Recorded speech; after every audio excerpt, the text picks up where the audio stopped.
Selamat pagi anak-anak, kita bertemu lagi dalam pelajaran tematik. Hari ini kita masuk dalam tema 1, subtema 3, manusia dan lingkungan. Dan untuk hari ini kita akan belajar di pembelajaran 1 dan pembelajaran 2. Nah, dalam pembelajaran 1 dan 2 ini kita nanti akan belajar kembali masih mengingat tentang ide pokok. Jadi tetap disajikan sebuah bacaan dan kita akan mengisikan ide pokok dalam setiap paragrafnya. Selain itu kita juga akan belajar menggambar komik. Apa itu menggambar komik? Mari kita belajar bersama.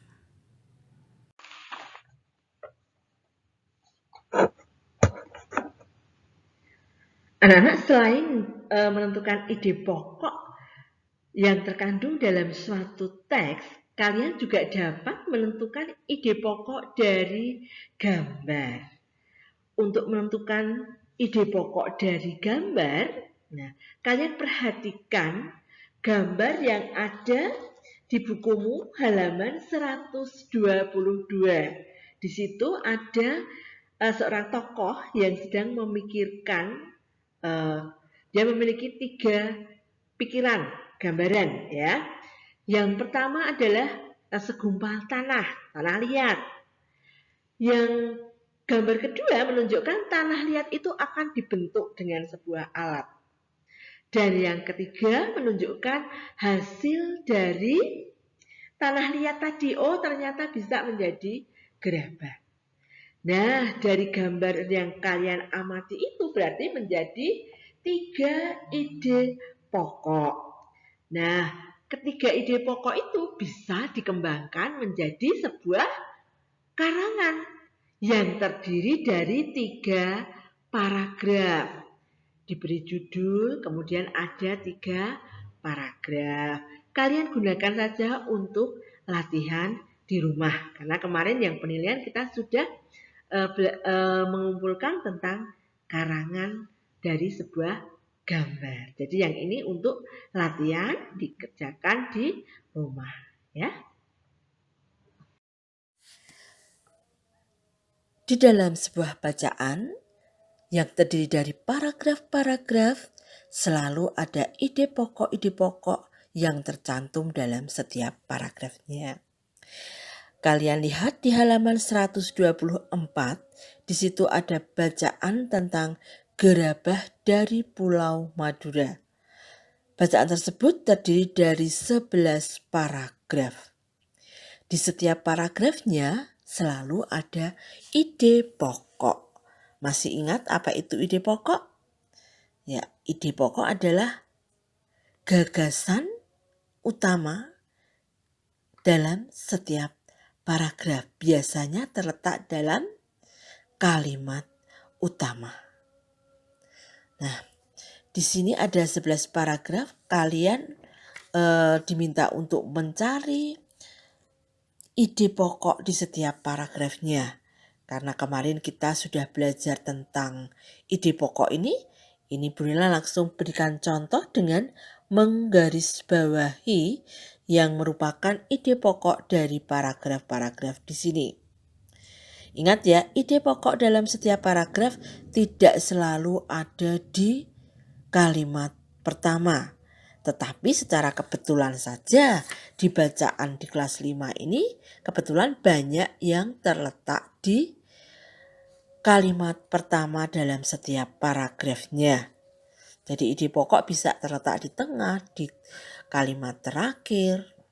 Dan ingat, yang bukan merupakan ide pokok, ya, yang bukan kalimat utama itu berarti merupakan kalimat pengembang atau kalimat penjelas.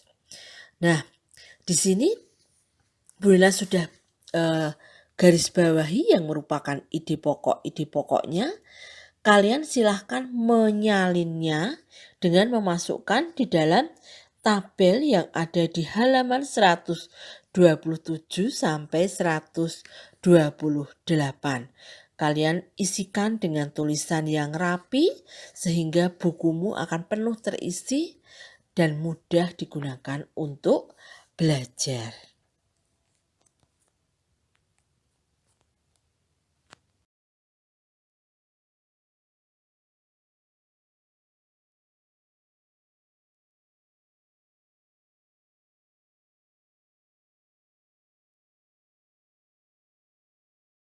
Setelah kalian membaca bacaan tadi dan menuliskan ide pokoknya, nah sekarang kalian akan menjawab pertanyaan-pertanyaan dan kalian jawab sesuai dengan isi bacaan. Ada 10 pertanyaan di sini. Kalian silahkan kerjakan lewat Google Form yang ada di Google Classroom di sini. Diisi dan dikerjakan, dikumpulkan.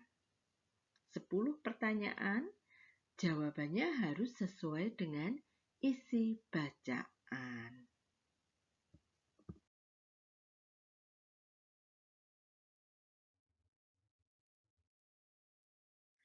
Pengrajin merupakan salah satu jenis pekerjaan yang ada di Indonesia.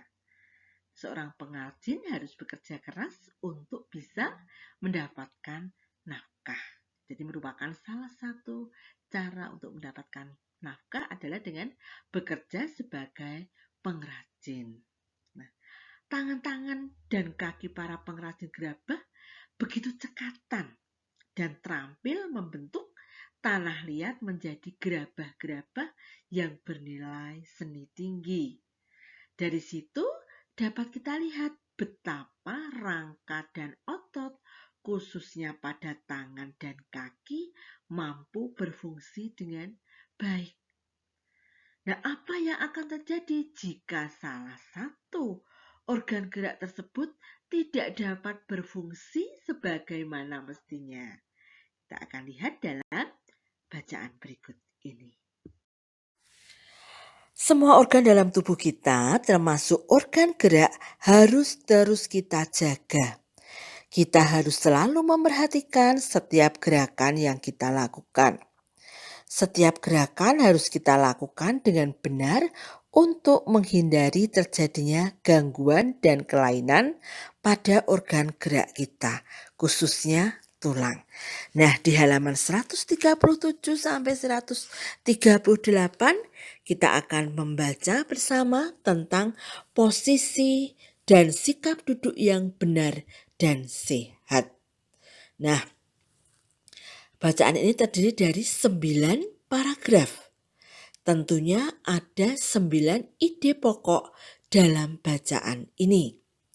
Nah, kita akan lihat mulai dari yang paragraf 1.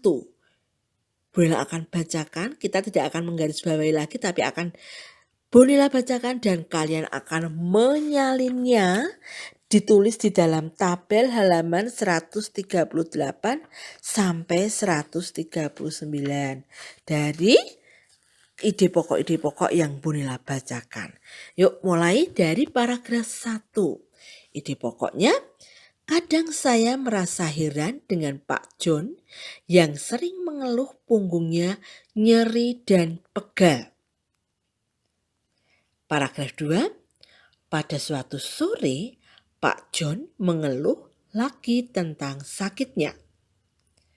Paragraf yang ketiga, berbagai posisi tubuh yang tidak tepat dapat mengakibatkan otot-otot tertentu bekerja secara berlebih. Paragraf keempat, tulang punggung merupakan bagian tubuh yang memiliki peranan besar dalam menjaga kestabilan tubuh. Paragraf kelima, lalu bagaimanakah posisi duduk yang benar untuk mencegah terjadinya nyeri dan pegal pada punggung, bahu, dan leher itu?